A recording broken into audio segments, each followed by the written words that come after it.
A very lovely afternoon. Thank you for joining us. It is nationwide on the network service of the NTA. And we are live in Abuja. I am Ogochkuka Ona. President Bola Tinubu has taken Nigeria's climate and energy transition message to the global stage.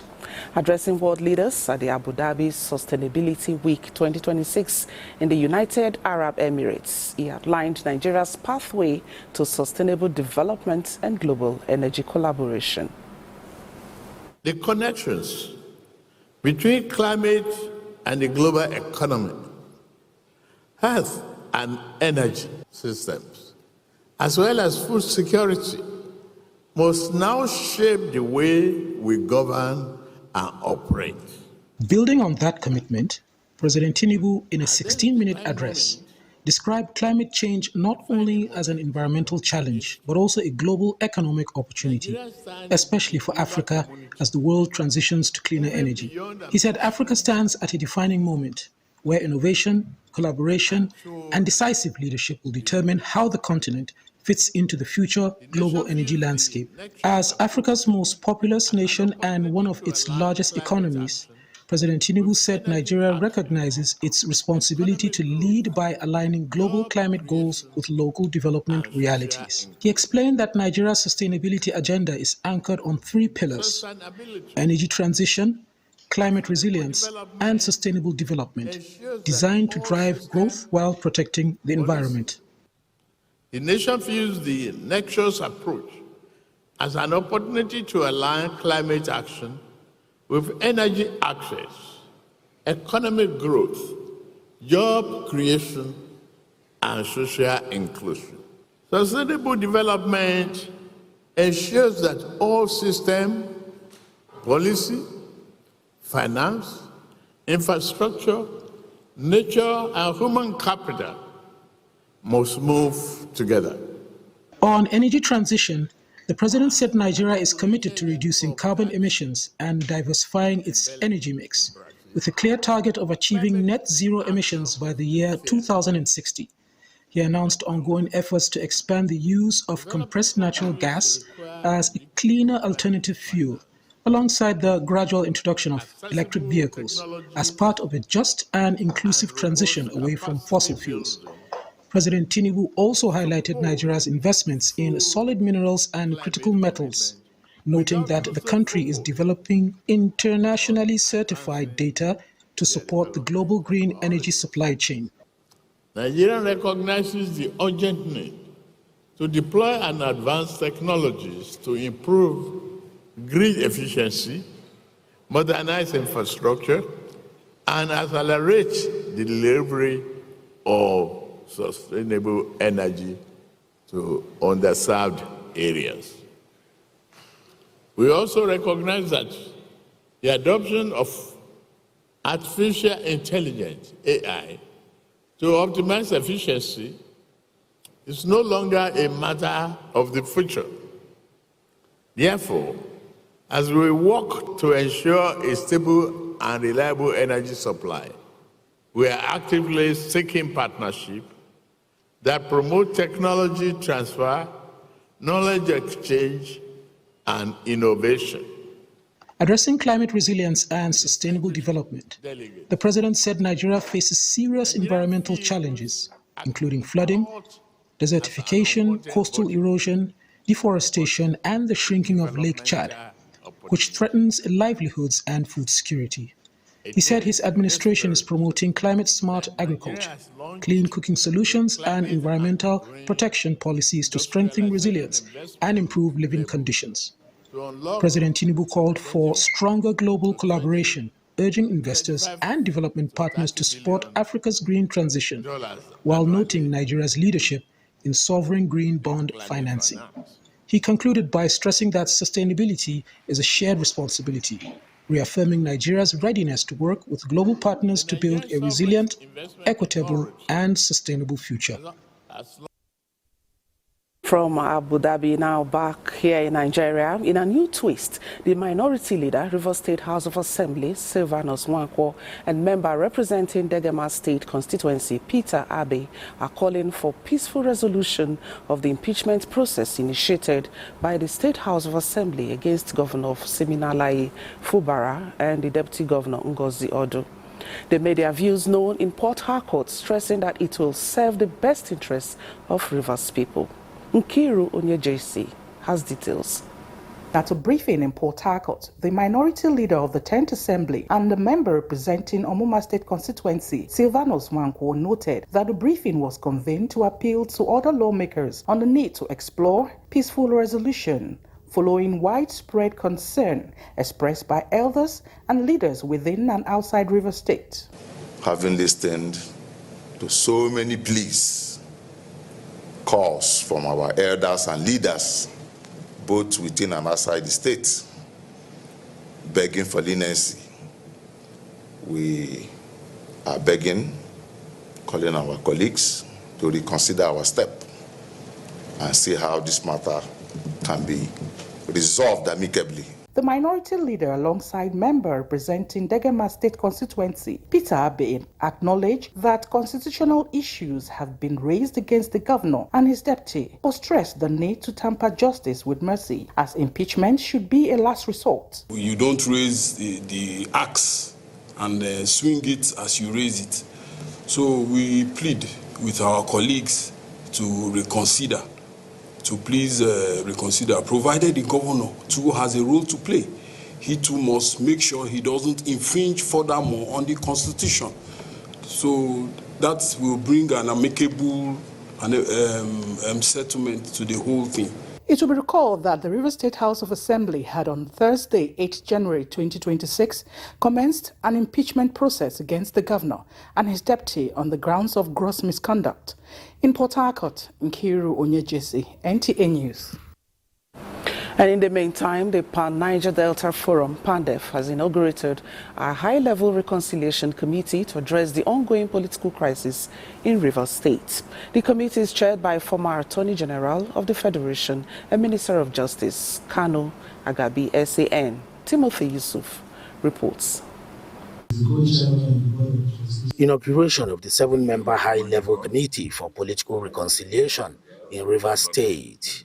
I will give my best. I will do my best. It is expected to facilitate a fair, inclusive and sustainable resolution to the lingering political crisis between the governor of Rivers State, Sir Sim Fubara, and members of the Rivers State House of Assembly who are loyal to the FCT Minister Nyesom Wike. It started as it was a two-man battle.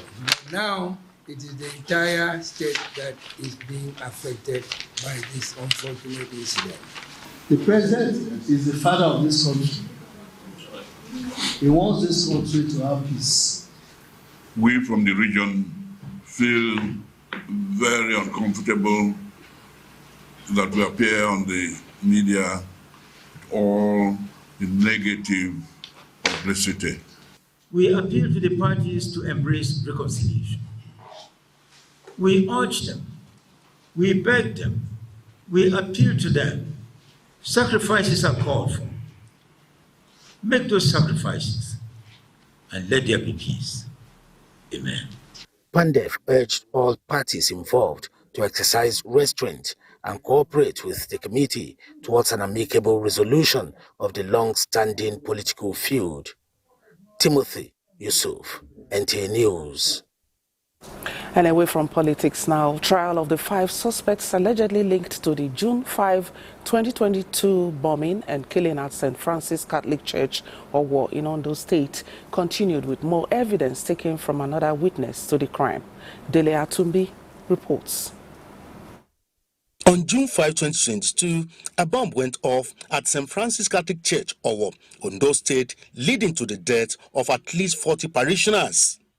After years of investigation, 5 suspects were arrested and interrogated concerning their involvement. Idris Omeza, Al-Kazim Idris, Jamiu Abdulmalik, Abdul Alim Idris, and Momo Abubakar faced multiple counts of belonging to the Al-Shabaab's terrorist group and being alleged perpetrators of the heinous crime. Upon their arraignment in court, they had pleaded not guilty, and a witness had already been called by the prosecution to give evidence in private. At the resumption of the trial this Tuesday, the second prosecution witness, a parishioner in the church, gave a vivid account of how the terrorists caused mayhem during the Sunday service. He identified the second defendant in court as the gunman he saw invading the church that fateful Sunday. The defense counsel objected to this, but the court overruled him, admitting the witness evidence in chief. The 5 defendants have been tried in court under the Terrorism Prevention and Prohibition Act. In Abuja, Dele Atumbi, NTA News. And now the commencement of the trial of the Bauchi State Commissioner for Finance, Yakubu Adamu, and 3 others in an alleged terrorism financing charge before the Federal High Court, Abuja, has suffered a serious setback. The development followed the recusal of the trial judge, Justice Emeka Nwite, from the matter. The decision of the court was as a result of an observation by Yakubu Adamu's defense counsel, Chris Uche, SAN, that the matter, being a vacation case, was yet to be reassigned in line with the Federal High Court Civil Procedure Rules 2019.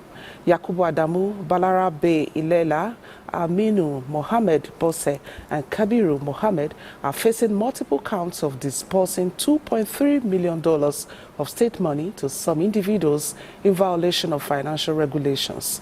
They pleaded not guilty to the charge and had been in remand as the court denied them bail because the counts bordered on alleged terrorism.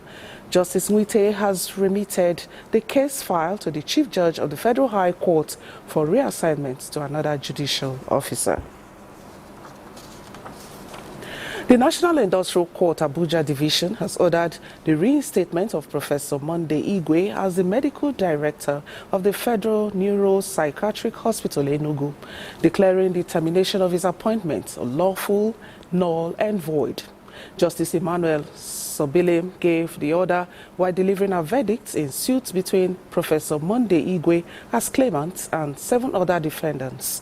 The court also voided the appointment of Dr. Unaogu Neka as substantive medical director of the hospital during the pendency of the suits, describing the action as overreaching and unlawful.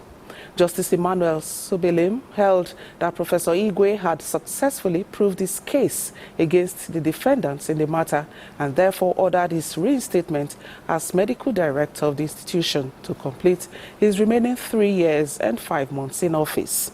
The court also ordered payment of Professor Igwe's emoluments from September 2023 up to the date of the judgment.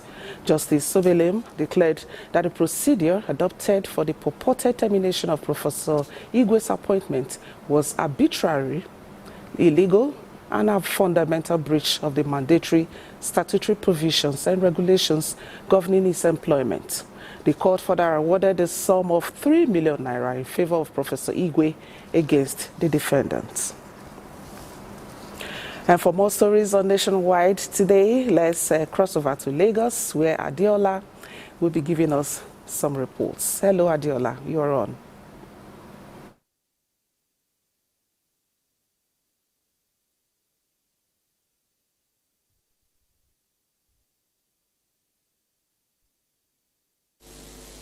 Armed Forces Celebration and Remembrance Day is observed every 15th of January. It is a constant reminder of the sacrifices of military personnel who lost their lives in the line of duty, particularly during World Wars I and II, the Nigerian Civil War, and various peacekeeping missions. It is also a day to recognize the courage of those still serving and to appreciate the families who bear the pain and pride of their loved ones. Lynn Leneke examines the role of ex-servicemen in community policing. Honoring fallen heroes who laid down their lives during Nigerian Civil War, peacekeeping missions across Africa and the world, and ongoing efforts to secure the nation against terrorism, insurgency, and other threats remains relevant to the country's security architecture. While in active service, they stood firm in the face of danger, choosing duty over comfort, service over safety, and nation over self. Their blood became the seed of the country's freedom.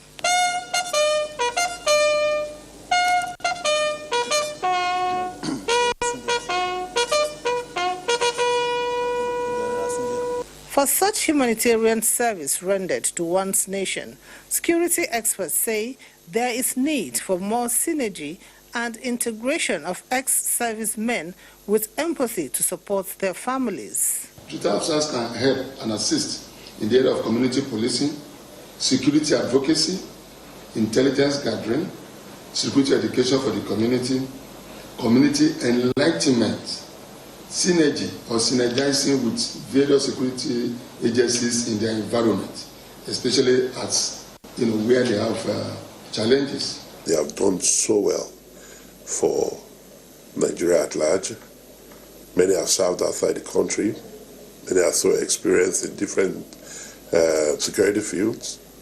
And that's why we need all these persons to come on board an umbrella. So we put them in a local security network. The information they can gather, their expertise. It is hoped that the Armed Forces Celebration and Remembrance Day will always encourage all Nigerians to promote peace, unity, and patriotism and work together to build a nation free from violence, injustice, and division. In Lagos, Lane Lenake, NTA News. The Minister of Works, David Umahi, has debunked claims circulating on the social media that the federal government spent 40 billion naira on the installation of CCTV camera and monitoring center on the Third Mainland Bridge, describing it as a mischievous reportage. The minister explained that the amount quoted represents other facilities and security apparatus. The total contract sum for total rehabilitation of Third Mainland Bridge was 43 billion. And the scope of work accounts for total rehabilitation of 14 kilometers by 14 meters width, by 2 carriageways, and including the ramps. And it also includes, rebuilding and repainting some of the concrete works. We told you that it's also included replacing all the expansion joints, putting solar light, and the cost of the CCTV is not more than 2.5 billion. Whoever that made that mischievous, they say should please go and correct it. They urge the media to be more circumspect and precise in their reportage. The new Lagos State Tenancy and Recovery of Premises Bill 2025 has been described as a tool that will create sanity in the landlord-tenant dispute when passed into law. This was the submission of stakeholders while reacting to the bill, which has passed through the second reading at the State House of Assembly. Bolaji Akim reports. The Lagos State Tenancy and Recovery of Premises Bill 2025, if passed into law by the state government, will uniformly apply tenancy laws across the state, including areas like Ikoyi and Victoria Island, which were previously excluded. It will also, among other things, bring about stiffer rent control policy and introduction of digital process for quick dispute resolution. Reacting to this, Lagos residents are of the opinion that the bill will protect the right of tenants from abusive and Shylock property owners. If the government can abolish the advancement of rent payment and to make it convenient for tenants. The tenants too will have a say because, basically we have all these landlords, they talk in views of their laws, their own personal law, apart from the law given to them. Legal practitioner and public affairs analyst Ahmed Akombi revealed that the bill also protects the legitimate rights of property owners and caution against the arbitrary use of illegal process in tenancy agreements. The law provides for landlords now that if a tenant is severely in arrears of rent, the landlord can dispense with a 6 months notice and just proceed to issue a 7 days notice to recover possession, and he has to go to court to enforce whatever rights that inures from that.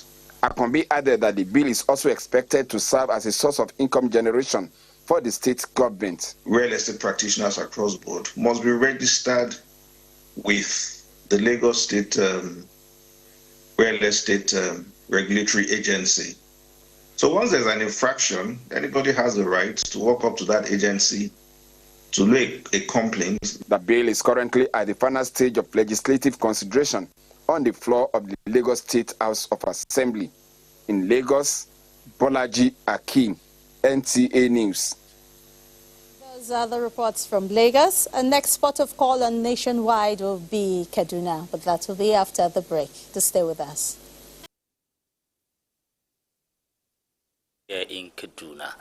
The ongoing road construction under the Kaduna Urban Poor initiative of Governor Obasani have continued to attract commendation from the residents. The initiative is adding value in the transportation of goods and movements of the residents. Haruna Muhammad reports. Beyond the construction of critical access roads around the metropolis, the Urban Poor initiative have proven to be a resurgent lifeline that has improved the economy and society, facilitating movements of people and goods, an enabler of socio-economic transformation and regional integration.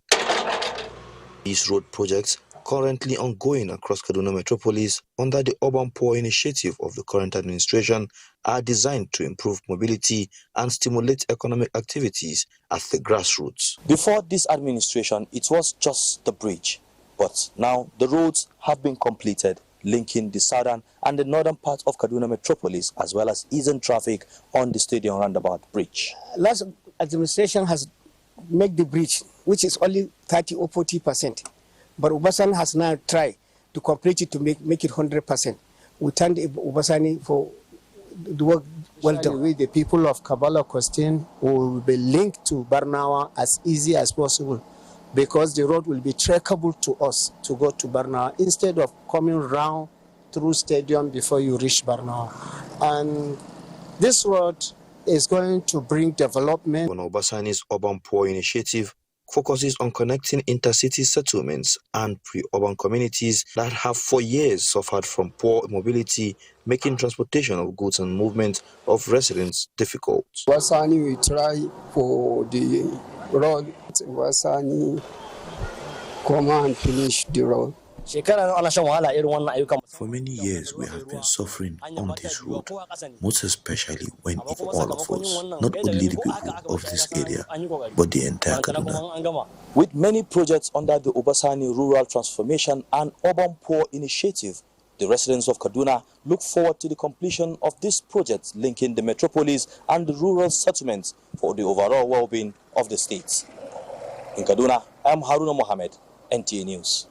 The Islamic Green Initiative Empowerment, a private human development initiative introducing an environmentally friendly waste management and green livelihood initiative, is aimed at job creation and the reduction of practices hazardous to the environment.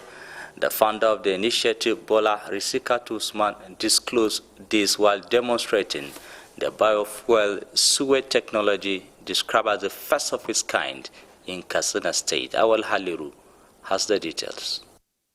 Biofuel sewage system is viewed by stakeholders as a technology that utilizes natural biological processes and is environmentally friendly.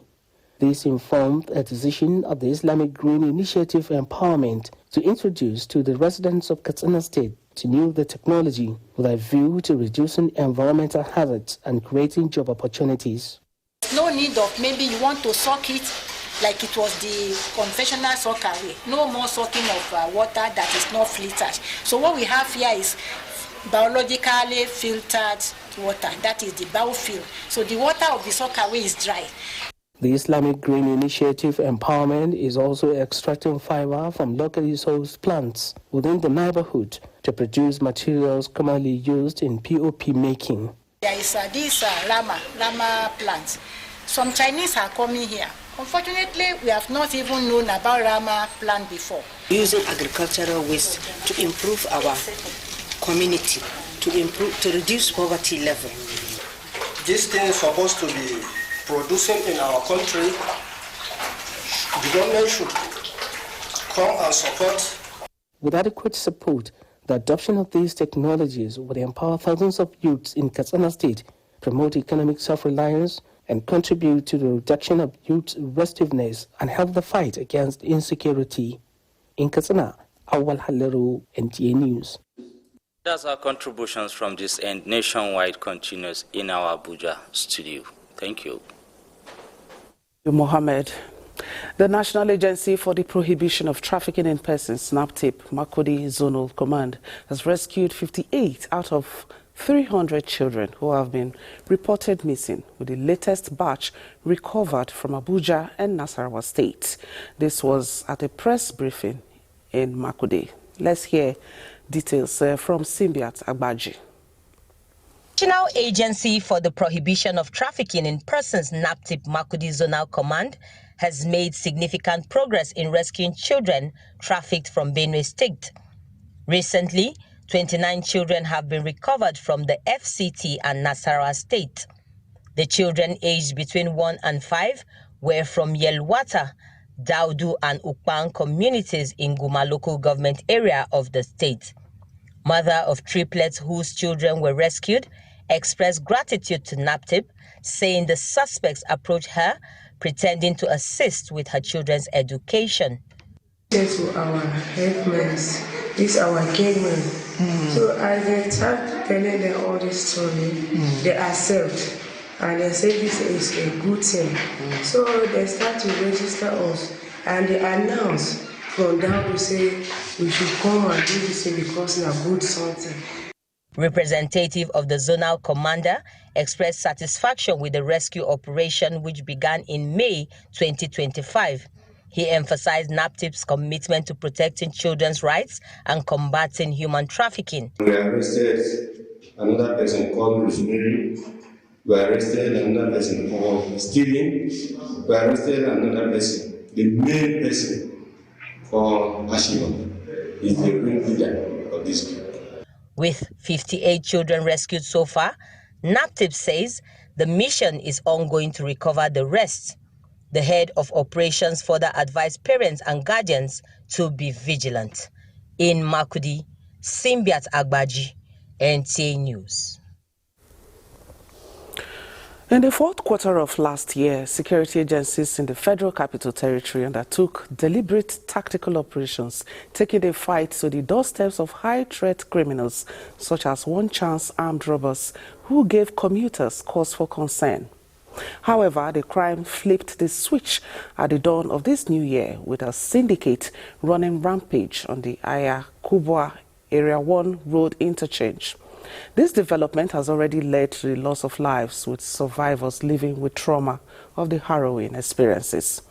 Onotu Yakubu in this report examines the worrying situation.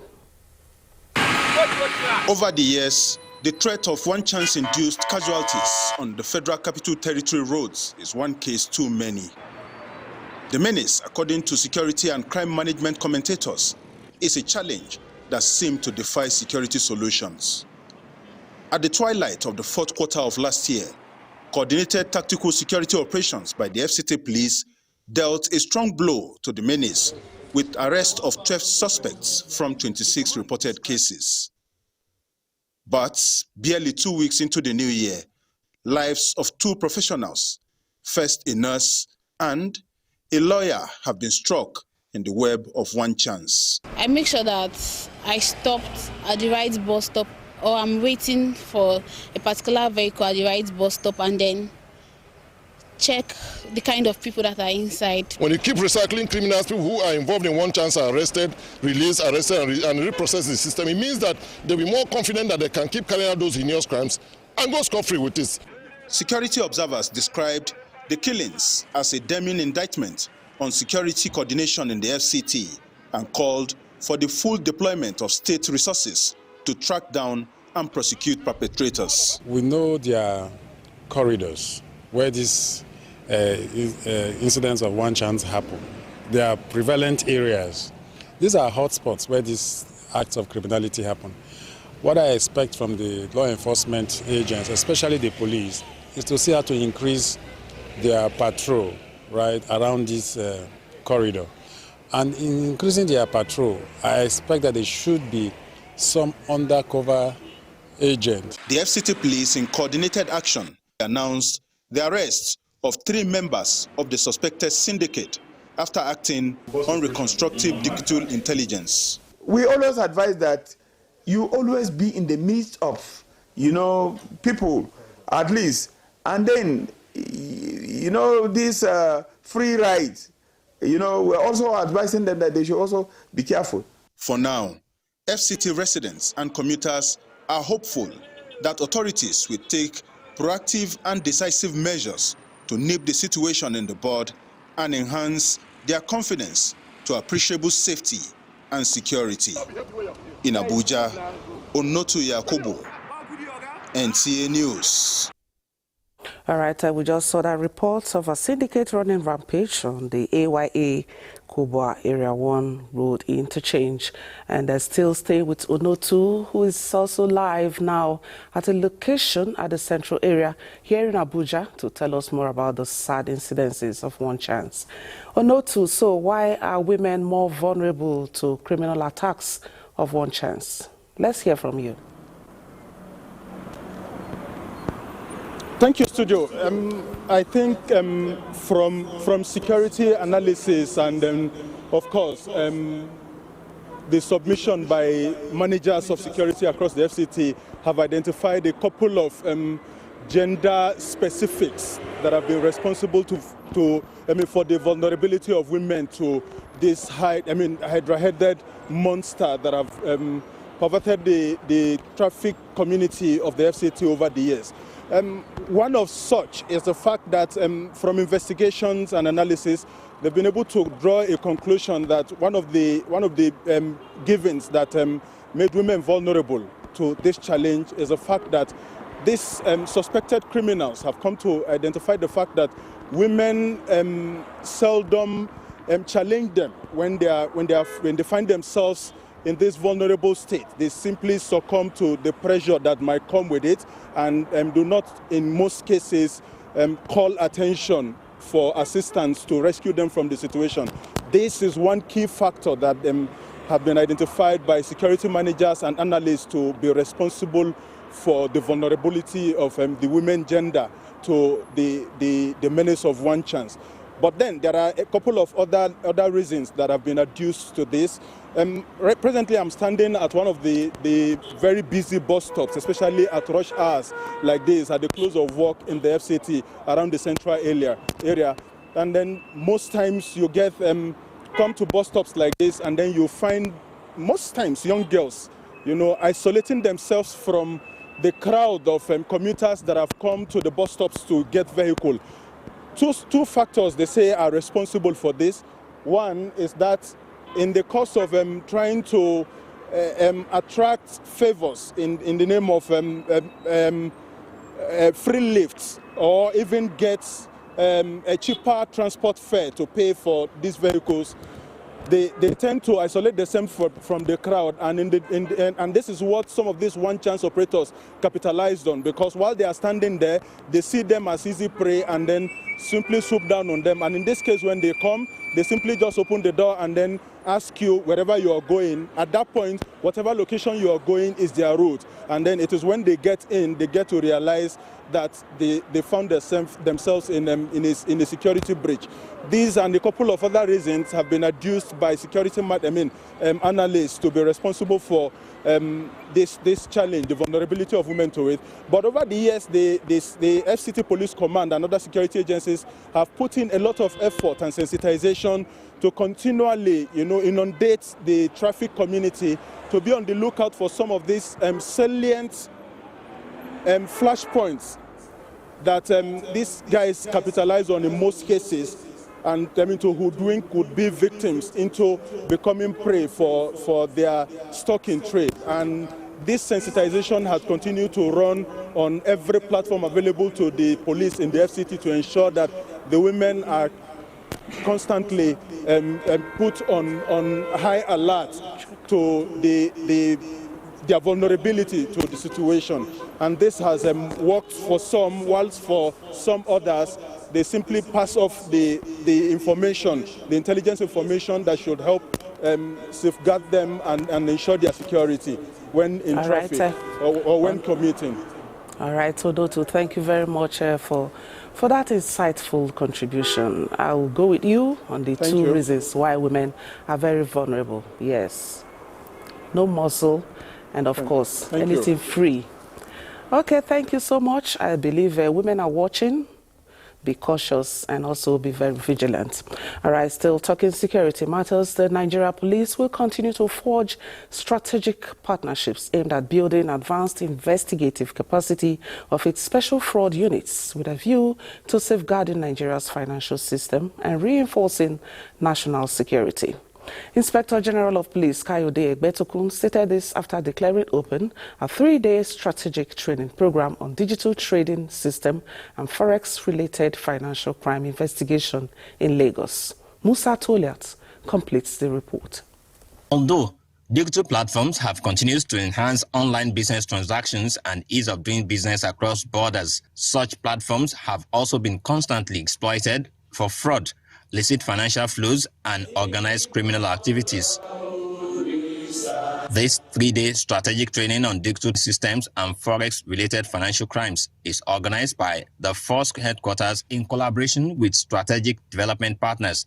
This program is designed to support your work with structure, not opinion, evidence, not emotion, and practical frameworks you can apply immediately in real cases. Inspector General of Police Kayode Egbetokun, who was represented, said the training workshop aligns with NPF's ongoing reforms to enhance investigative competence and operational readiness of personnel in an increasingly digitized crime environment.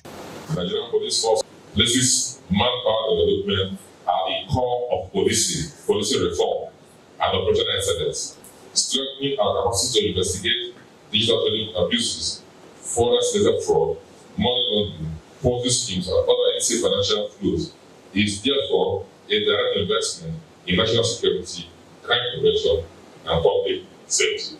The ability to separate genuine market activity from criminal conduct is critical, particularly one where the Nigerian Police Force partners with the private sector in investigating digital crimes-related cases. Participants were drawn from critical police formations, including cybercrime unit, anti-fraud section, anti-money laundering units, police special investigation units, forensics section, and zonal criminal investigation departments. In Lagos, Musa Toliat, NTA News. Sequel to President Bola Tinubu's approval, modalities are being finalized to enhance armed forces personnel salary. The Chief of Defense Staff, General Olufemi Oluyede, stated this at a social night organized as part of activities marking the Armed Forces Celebration and Remembrance Day. The CDS noted that in recognition of the post-service welfare of veterans, the Defense Headquarters has engaged financial institutions to develop soft loan schemes for spouses of retired personnel. The initiative, he said, will offer loans at significantly reduced interest rates to support sustainable ventures and promote long-term family stability. Salary of our men and women. And, you know, I'm always for this idea of our soldiers retiring into their homes. So, added to what the services are doing, like the Ahuras in the army, and I'm sure the other service chiefs will look into how to better the lives of our soldiers or the airmen are rating when they leave service. But that said, we're also interfacing with Bank of Industry to see how people can access housing loans so that will add to what the services are doing. So that by the time you leave service, you can have your own personal homes and you'll be happy that you serve Nigeria. Liberation and Remembrance Day provides the opportunity to reflect on the sacrifices of fallen heroes and efforts through serving personnel. All right, parents are decrying the high cost of back-to-school materials. Let's get details of this story and more, and one other from Jenny in our Port Harcourt Network Center. Hello, Jenny. Cool.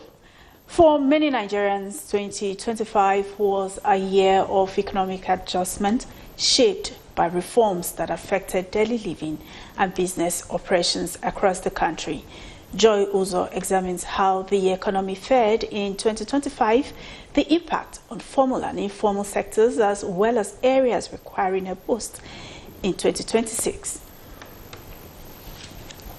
Nigeria's economy in 2025 was guided closely by reforms focused on inflation control, exchange rate stability, agribusiness, small and medium-scale enterprises, SMEs growth, and improved performance in the oil and gas sector. Though aimed at long-term stability, some of the measures appeared to trigger higher cost of living.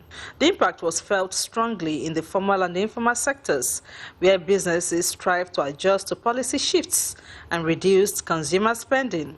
Economy observers are, however, positive that the shocks will help stabilize the economy over time. We can say that from about mid last year, price has stabilized. They're high, agreed, but they are stabilized. The government is now having more income from the subsidy. There's more money in the hands of the federal, the states, the local governments. So there is a lot of money now being put into infrastructure. And sincerely, if anybody who's honest to say it, go around the country. I travel a lot. We've not had the quantum of federal road infrastructure going on as we have within the last 1 year. I believe that in 2026, and of course with the new tax regime, the tax laws, things will ease up. Looking at 2026, research projects the federal government plans to sustain non-oil growth, tackle food inflation, improve public spending, and expand social protection. In Rivers State, emphasis is on employment and productivity. The Ministry of Employment Generation and Economic Empowerment says youth-focused programs in partnership with the federal government will target job creation, including opportunities in the blue economy. And other areas like National Directorate of Employment, we have entered an MOU. They've given us, for instance, 50 chances for physically challenged people. We have submitted, they've started training. Expectations are also rising around the 1.8 trillion naira budget approved by the State Executive Council and awaiting passage by the State Assembly. In Port Harcourt, Joy Uzo, NTA News. As schools resume across the country, parents and guardians are once again faced with the task of purchasing back-to-school materials for their children. From uniforms and textbooks to bags and writing materials, prices in the markets are shaping household decisions. Ostinachi Samuel takes a closer look at the cost of education essentials and how families are coping. Popular shops and markets at Mile 1 and Emenike Aziz of Port Harcourt. Items such as school bags, notebooks, sandals, uniform, writing materials, and even children career toys are in high demand. Our standard school bag now sells between 10,000 to 25,000 depending on quality, while school uniforms ranges from 12,000 to 20,000 with prices higher for private schools. Other vendors attribute the increase in prices to increased transportation costs, foreign exchange challenges, and higher production expenses. A carton of 60 leaves we sell 30,500, 80 leaves 28,500, and 20 leaves 34,500. For parents, the pressure is evident. I think government there should be a subsidy in education. While some parents lament the alleged high cost of private schools' learning materials, the case is quite different in the public schools. Here, government has made it a lot easier for parents and the teachers, and the welfare packaging is more beautiful now than before. Because when you talk about books are transferable. The younger one coming in takes over the books. Same thing with the uniform, same thing with the sportswear, and even the shoes and canvas. Back-to-school shopping remains a critical test for household budgets. Stakeholders say addressing production and supply costs could help ease the burden on parents in future school terms. In Port Harcourt, Osinachi Samuel, NTA News. And those are the reports from Port Harcourt. Enugu Center will be next, but right after this time out. Said, and this is Enugu Network Center. Over 1,000 youths from Enugu East, issues of federal constituency, have benefited from a month-long training on digital skills organized by the member representing the constituency at the Federal House of Representatives, Professor Paul Namuchi. In the same vein, about 46 university undergraduates have also been awarded scholarship for the completion of their studies. The grand finale of the programs were held simultaneously at Mbo and the Emene. The report is presented. The one-month free computer training program was the third in the series, held annually under Professor Nnamchi Tech Hub and Youth Initiative schemes, set up to empower youths from Enugu East and issues of federal constituency for a brighter and prosperous future. Participants, who were mostly secondary school students, were trained on vital digital skills such as Microsoft Excel and PowerPoint presentations, while certificates, cash prizes, as well as educational support were given to the beneficiaries. He paid our year 1, our year 2, today he paid for our year 3 school fees. So I'm saying a very big thank you to him. Prof is working and we are seeing it. Someone who is training 36 students in Calabar and is still training others in Borno State. The scholarship award to some undergraduates in the constituency was aimed at lessening the financial burden on indigent families during their tertiary education. While we are paying for school fees, we also explain the government incentive for everybody. This is the first of its kind on NEL fund to educate people that the government has also provided an incentive for people to go to school. And the government will pay their school fees also. The occasion provided an opportunity to offer free medical services to members of the constituency. Healthcare services covered include checking of blood pressure, sugar level, eye care, administration of supplements to the elderly, and medicated glasses to those diagnosed with poor vision.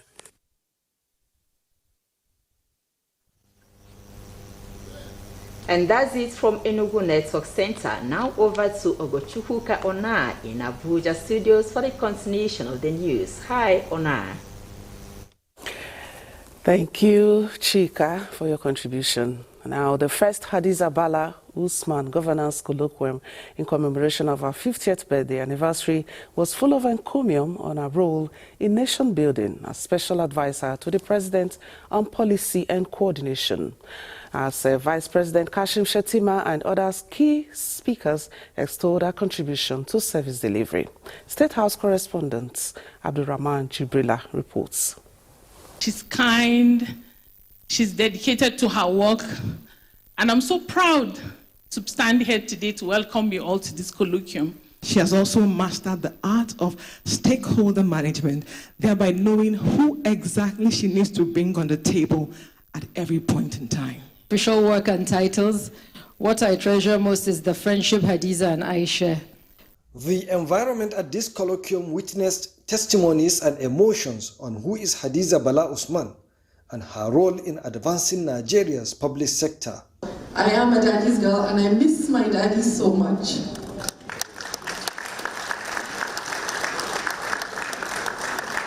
So thank you all for coming today, and I truly appreciate everyone. With the theme Leadership, Delivery and Courage to Serve, the guest speaker, Dr. Joe Abba, gave an insight into the theme, drawing from his extensive experience in policy formulation and institutional reforms.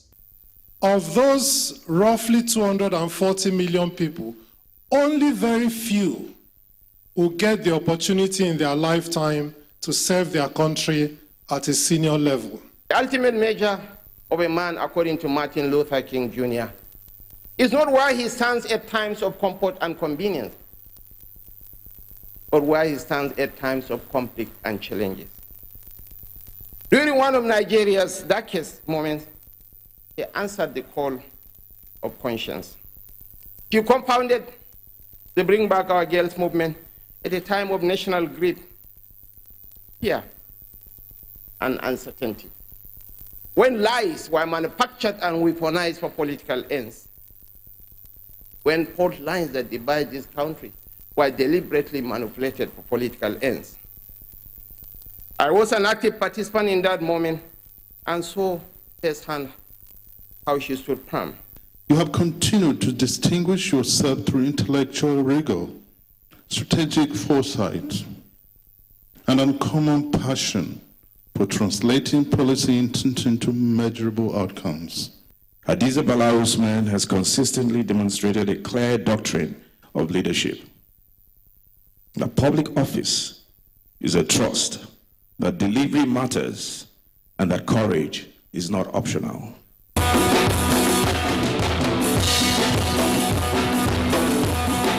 As the head of the Central Results Delivery Coordination Unit, Hadiza Bala Usman works at the forefront of coordinating government policies and driving government's renewed hope agenda across ministries, departments, and agencies. In Abuja, Abrahman Jibrila, NTA News. And as Nationwide today, we appreciate your viewership.